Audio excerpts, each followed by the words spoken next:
He has a great story about him growing up and realizing that he was on the spectrum. It gives a really interesting perspective. We don't hear from adults very often. Most of our stuff is with children, so this is a great way to see how it translates later as well. So if you have any questions, feel free to ask him. We'll open it up to questions when we get done. Okay? Thanks. All right. Good afternoon. How's everybody doing? It's great to be here again. This is one of many lectures that I get to do at UAB. And in fact, I want to go ahead and give a quick shout out to a friend of mine and former professor here that used to practically have me on speed dial, and would have me come down here and talk to her classes. Her name was Dr. Karen Dolly, and she's kind of the reason why I still come to UAB and actually come and share my story. And I'm also going to let you guys know that today you're actually helping me commemorate what's been now 20 years of doing lectures, getting involved in the autism community as both a motivational speaker and self-advocate. As Melissa mentioned, I do serve on the UAB Regional Autism Network, better known as RAN. I'm actually a co-chair, and I also served 8 years as a council member on the Alabama Interagency Autism Council, which was founded by Senator Cam Ward, who has a daughter on the spectrum, and I actually wasn't just any old member. I was actually a founding member of that council when it first started, and it's still going strong today and whatnot. So I'm just really excited to be here, and without further ado, let's just dive into this thing, why don't we? I'd like to start off with just sharing you a little bit about how I got diagnosed with autism, how early intervention would play a real big part of that, and how the benefits of early intervention and early diagnosing, and a very special program that I went through in North Carolina that would take me from having no communication skills, no social skills, no language skills, to having most, if not all of that, by the time I was about 7. I'm going to share a little bit about how my family would play a part in this and whatnot. So I was diagnosed with early childhood autism at about 18 months old, and we were actually living in Germany at the time. My dad was in the military, and the Army basically told my folks that there really wasn't much they could do as far as services or programs, but if my folks were to find something on their own, and that it was located near a military installation, they would take care of relocating us and moving us to where that facility might be, and so forth. My first symptoms with autism started with being I was nonverbal. I used to hand flap a lot. I used to do a lot of stimulation-like behavior, like rocking, especially when I listened to music. Rocking was early on was a way to calm or comfort myself after a bad day at school or something. And it's actually still a habit I still exercise to this day, to get over what might be, say, a bad day at the office or something like that, and I would have a lot of sensitivity problems, especially to noise. I was particularly terrified of power tools, especially the old circular saw. I didn't like to I didn't like it when we had to go like get our car out of the garage, because they would be, using the air guns, to, put the tires on or get them off, and didn't like that high pitched noise, that they would make. And although that was a problem early on, I would eventually overcome that, and it would actually become an advantage to me. I do often have an ability to hear noises that might not be so obvious. And one example I can give in that is I used to do sound at my church, where I ran the big board and make sure the mics were were on when they needed to. The choir mics were up and stuff like that. And there was this one time I was helping my friends set up for a concert that we were going to have in the sanctuary, and we were testing out some mics, and I noticed one of the mics was too close to a speaker, and it was giving off a really low feedback noise. And I told one of my buddies, I said, "You better get that mic away from there. It's gonna go off." And he looks at me like like an idiot. What noise? I'm like, you're getting a low feedback from that speaker over there. You better get that mic away from there. What? I still don't hear it.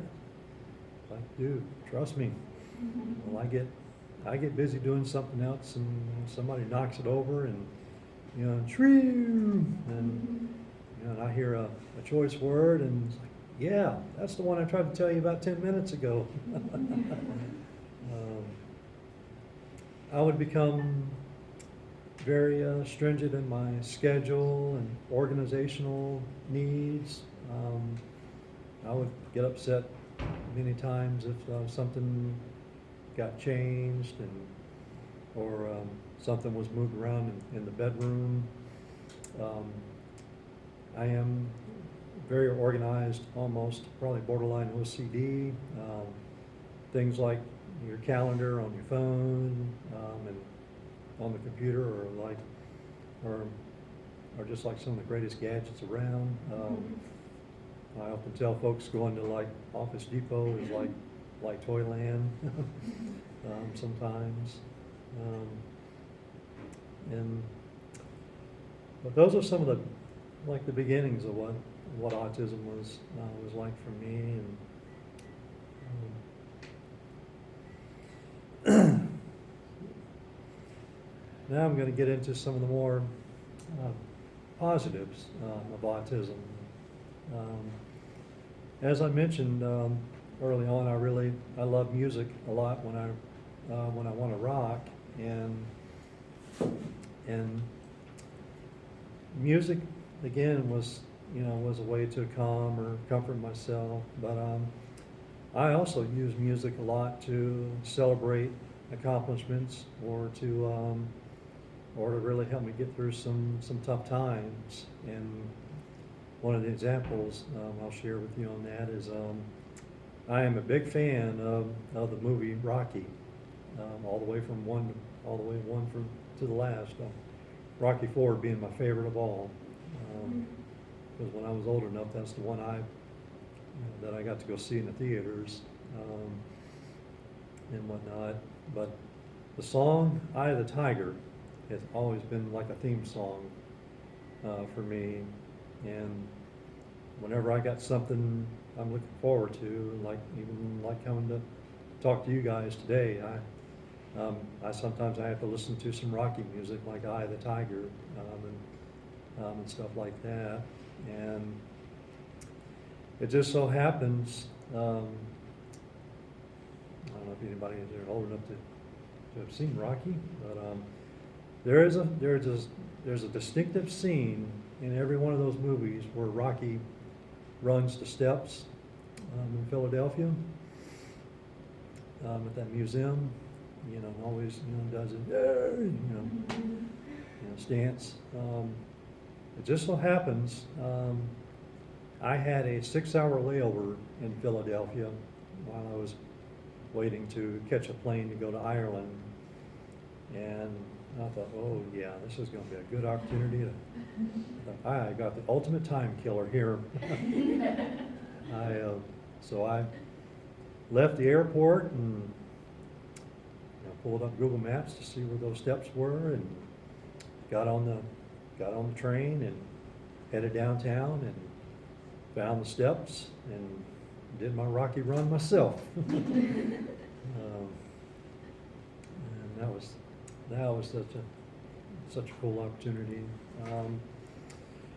Another love of mine, I've always loved art. As you see on the picture here, I love to draw. I'm also a big fan I also love airplanes.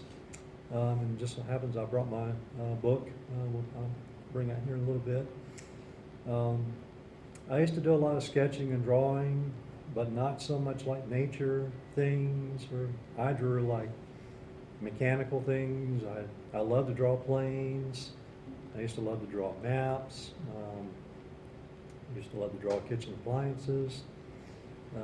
Just anything that was mechanical. That's what I always enjoyed drawing. And then back to music. I've always loved playing the drums. That's why you see me on the drum set there. And whatnot. But drawing would eventually lead to my current love, which is photography and other creative things that I like to do a lot.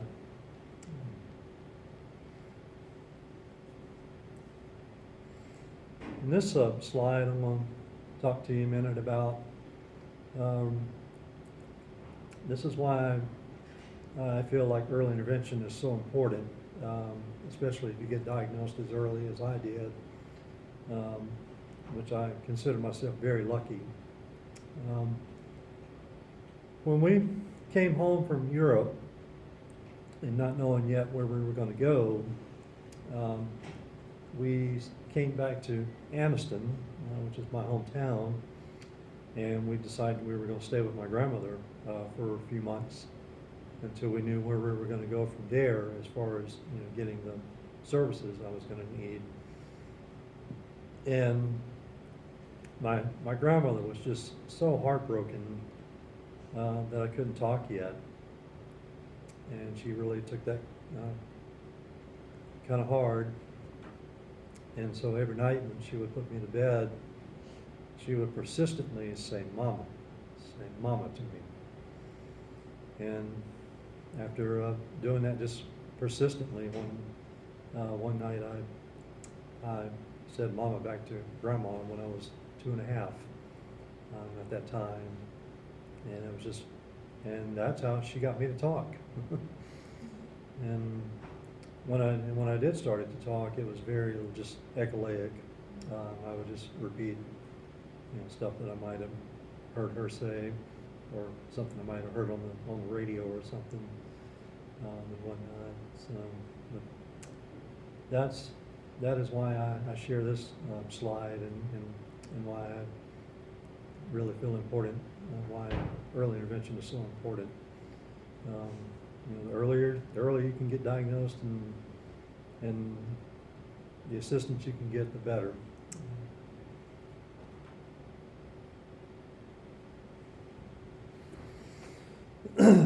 This is me and my therapist at a program in North Carolina called Teach. And this is where I would go through 3.5 years of getting my therapy on developing my language, communication, social skills, and language developmental things that I would get, which I had none in the beginning. This program is located in Chapel Hill, North Carolina, at the University of North Carolina. And when my parents found out about this program, the Army sent us to Fort Bragg, which is located in Fayetteville. And what we would do is about once a month or something, we would travel to Chapel Hill for my therapy sessions. And one of the things I always liked most about this program, and what I remember most, is was, what they did with me a lot was they got things that I was interested in, and that's how they would get me to open up, either socially or they would get me to, communicate properly. There were also times where Carol would come to the house, and we would do social role plays with me and my family, mostly my parents at that time, and this is where I would get all the intervention that I needed, starting from when I was 3, and it lasted until I was 5. And when I first started becoming a motivational speaker and self-advocate, the one promise I first made was that someday I would go back to North Carolina to one of their conferences at the Teach Center and actually do this presentation. And in 2007, I owed up to that promise and finally went back to one of their conferences and actually shared my story for the first time in almost 30 years. And I will not kid you, it was probably one of the most emotional, prolific presentations I've ever had to do, and would love to do it again sometime. This is a program that I really credit a lot of where I am today.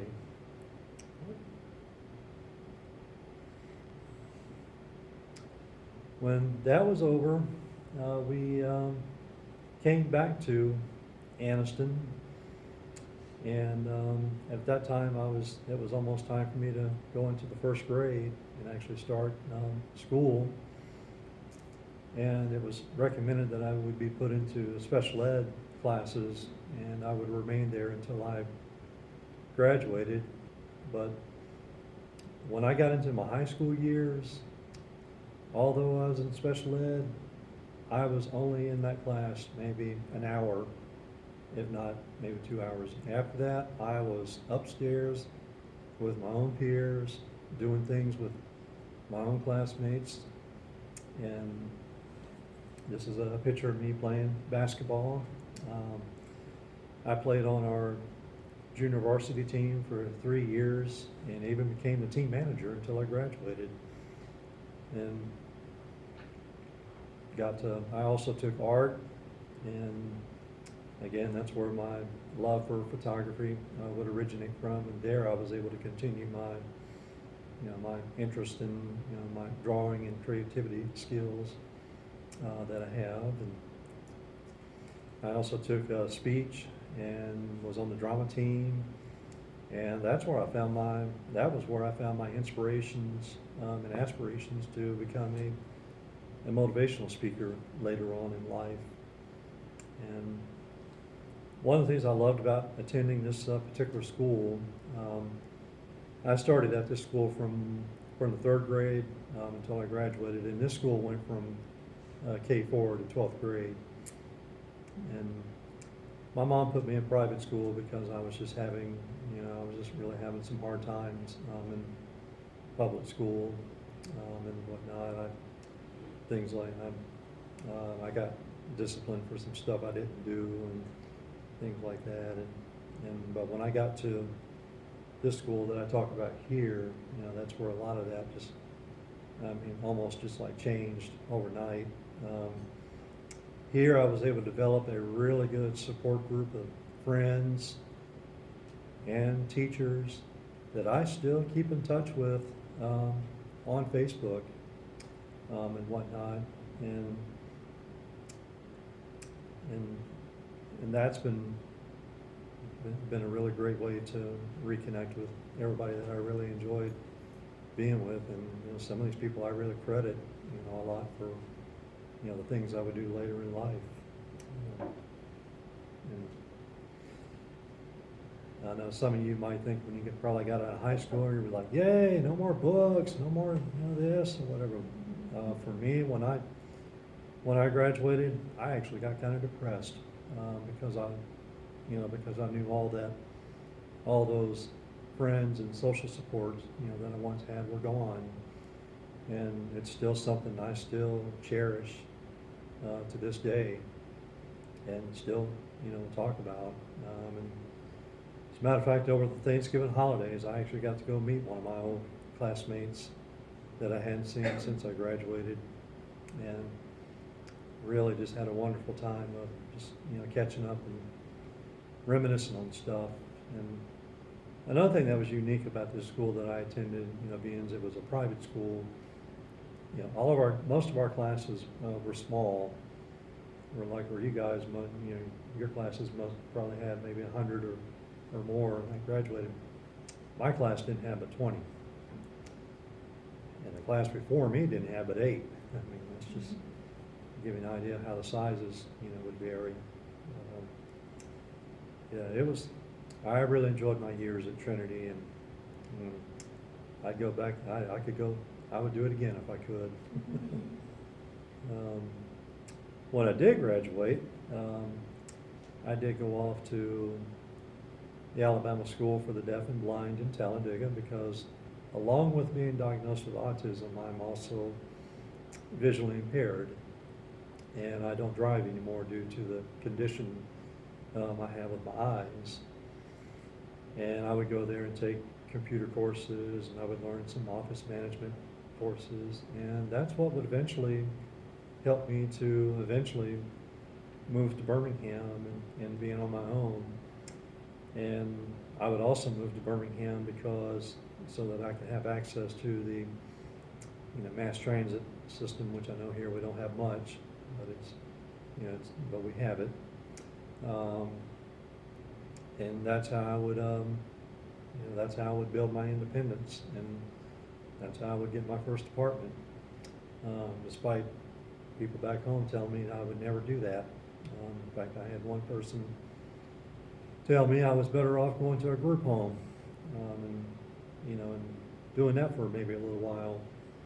And I said, just watch me. And that will segue into those who said I wouldn't have an apartment or be able to live on my own. Well, this is my house. In 2005, I purchased my very own home, became a homeowner, lived the American dream like everybody else, and I've been successfully in my house now for 15 years. I've been living in Birmingham altogether almost 25 years, and but through some help through the city, I was able to actually get a down payment grant, which helped me to, finance the home and get a mortgage and things of that nature. But I love living in my home, and I love the freedom it allows. I do live here in Southside, not too far from here, as a matter of fact.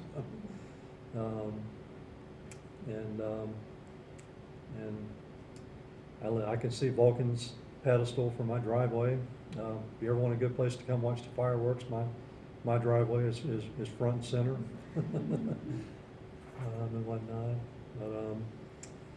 But I share this, to folks who tried to tell me otherwise. Well, I'm living the American dream just like you, pal.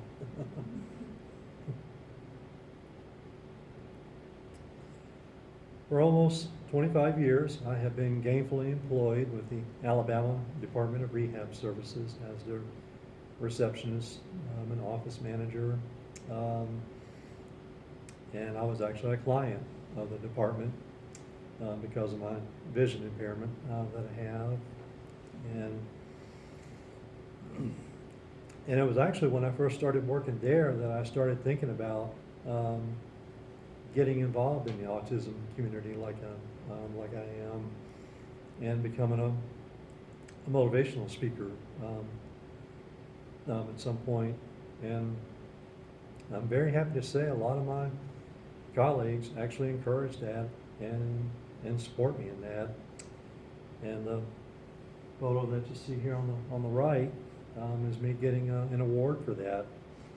That's me receiving the Alabama Rehab Association Achievement Award in 2003.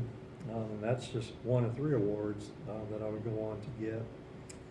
I actually hold an award from Glenwood, which I've done some lectures for them over the years.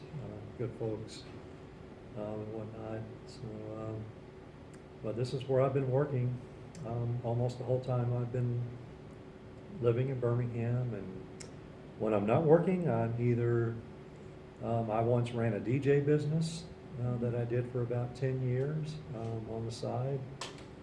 And I eventually traded that in for cameras and got into photography, and been doing that now for 10 years. I don't do weddings or portrait stuff. I do a lot of like creativity type photography, and I go to art shows and like and sell it. And I do have a website where you can actually go look at my work and things like that. But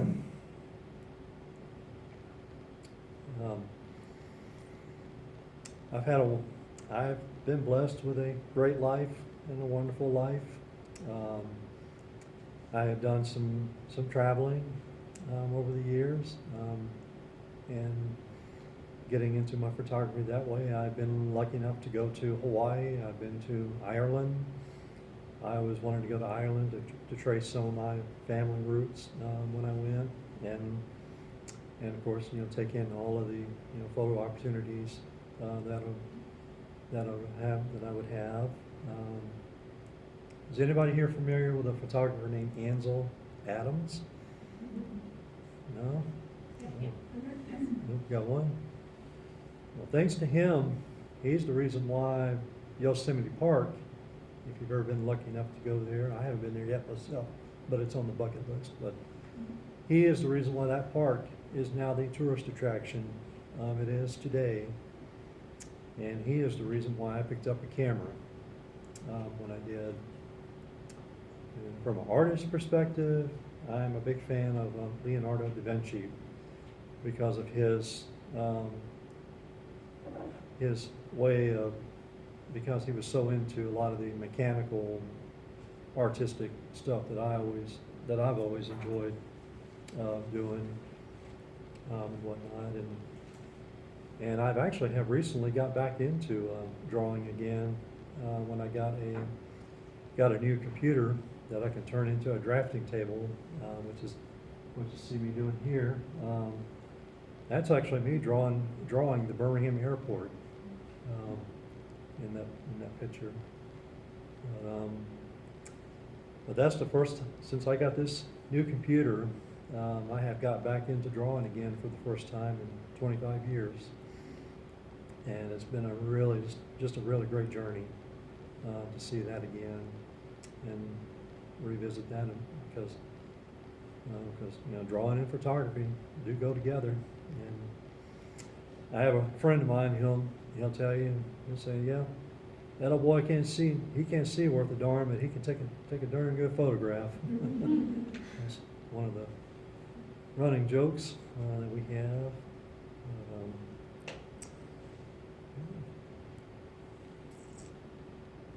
What I like to do now is open it up to you guys for some questions. I'm going to go get the book and let you guys pass that around.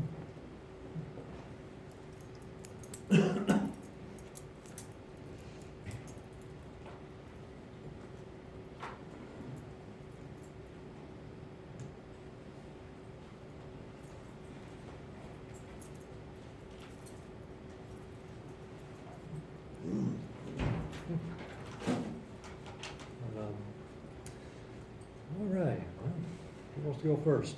I have a question. All right. You mentioned having a bucket list. Yeah, and I have a few. What's at the very top? At the moment, hopefully and this may come true with the help of some friends of mine, with a friend of mine I work with. Because I love airplanes and I love photography, I hope to travel to Oshkosh, Wisconsin, and attend a week-long air show that is held every summer in Wisconsin. And it's not just some like weekend air show, you know, where the Thunderbirds or the Blue Angels might come out and perform. This thing goes on like a whole week, and it's just, you know, any kind of aircraft performance, you know, that you want to see, chances are it'll be at Oshkosh. All day for a week? And it's not just an air show. They have like workshops. People bring just a whole variety of planes that you can actually go inside of, you know, and tour and whatnot. I do try to hit at least 1 or 2 air shows a year. I just recently got back from one that I've already been to three times down in Houston. And I like going to that one because I've got a friend of mine that's got a place I can crash. Yeah. Lives down the street from where the Astros play. How about that? Yeah. And stuff like that. If you want to, this is my website on top, and on the bottom is my YouTube page. The photo website here has got all my photography work that you can go look at. And I do have cards I'll pass out when we're done. And the YouTube page has all of my autism presentations that I always upload to that channel, and you can also, you know, subscribe to it if you want. So I will be throwing this one up on later on. Yeah. The one that I did at the Teach conference that I talked about earlier, that's on there, and I really would encourage you to watch that one if you want to. All right. So, the other bucket list that I've actually have done, one was because I love music. About 4 years ago, I got to go to Cleveland and go see the Rock and Roll Hall of Fame Museum. Yeah. Going to Ireland was a bucket list trip that I finally got to do. Another one was I was at a air show that kind of happened by accident. They had an old DC-3 airliner that they were giving rides for $85 a piece, and I just happened to have a little extra money, and so I signed up for it and went on a 30-minute plane ride in an old nostalgic McDonnell Douglas DC-3. I know y'all don't know that, but if you want to know what a DC-3 is, Google it. Or got to take a ride on that once. All right. Any other questions? Well, I've got one more, and then we'll kind of look at the book, and you guys can go. But you know a lot about what's going on with autism and the changes that have happened over the years, and how much more aware people are. Right. Where do you think we still need the most work? Where would you say we need to put all of our focus, if we could? Always keep continuing in early diagnosing and in early intervention.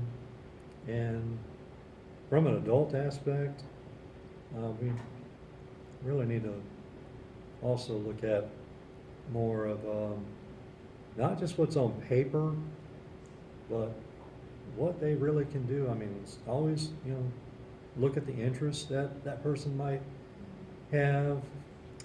I know early on when I, you know, got into the job market and got into, you know, vocational rehab, I had to, you know, be the self-advocate and say, hey, you know, yeah, I can, what you see on the paper, yeah, I can do that, but let me show you some other things. You know, I had to do that. I had to do that a lot early in my young adult life. I'm 45, so. You do a lot of self-advocacy. Yeah. You can never have enough of that. Well, this was great. Thank you so much for coming out. We really appreciate it. Thank you all. He is not kidding, the talks on YouTube as a teach is really good to watch that, and of course the pictures are always great to look at, they're fun. If you guys don't have any questions, thank y'all. Thank you all for coming. All right.